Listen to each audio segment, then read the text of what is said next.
All right, guys, so it's March. As you can see, it's dreary, and it's very early on in March, and you might be getting spring fever like I am, and you're thinking, man, I really can't wait to get outside and improve my own garden and, my outdoor space.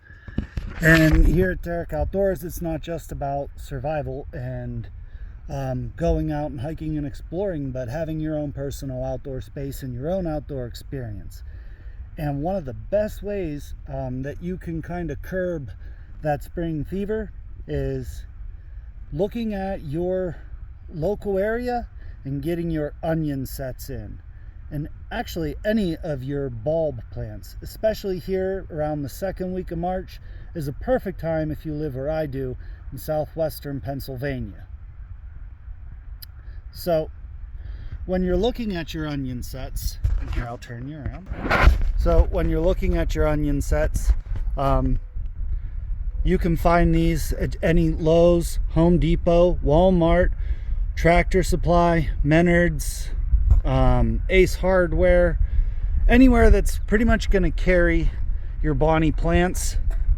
And as you can see here, these are your candy onions. These are an excellent sweet onion, super delicious. You get this nice big pack of onion bulbs and they are ready to go. And what's really awesome with these is because they're a bulb plant, they are a great cold weather plant, and you can start them in the early spring. Now when you start your onion sets, you get a ton here, which is great. And when you start from a set or a bulb, you're giving yourself the best chance for a large harvest and making sure that your onions do produce.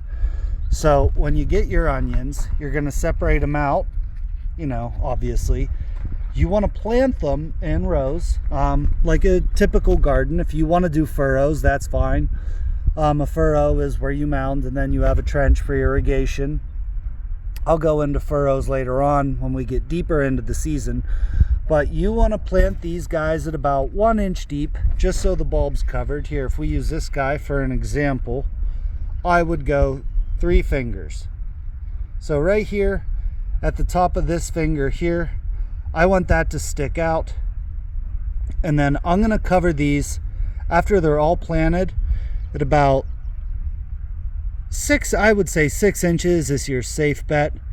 And about your 3 fingers there, 1 to 2 inches for your bulb, spaced at about 6 inches. And you can go as long as you want or as deep as you want, but you want to give your rows about 12 inches in space so that the onions have room to mature.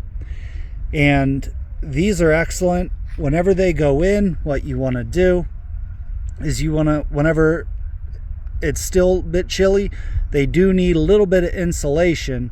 So I would cover these with like a light mulch or any type of like manure, fertilizer, soil. And you just want to leave the green part out so that it can breathe. And for every leaf that you get off of the onion, every ring around here, that's another layer to the onion. That's more onion that you get.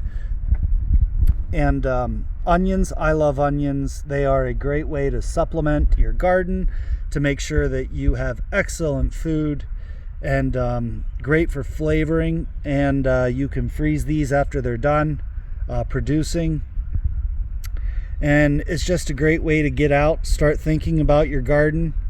You can kind of curb that spring fever a little bit and begin to think about how you want to set up your outdoor space. Another key sign to look for if you're unsure about your onion sets or when to put in your bulb plants, look around for your daffodils. When you see your wild daffodils start to spring up, it's safe to go ahead and plant these.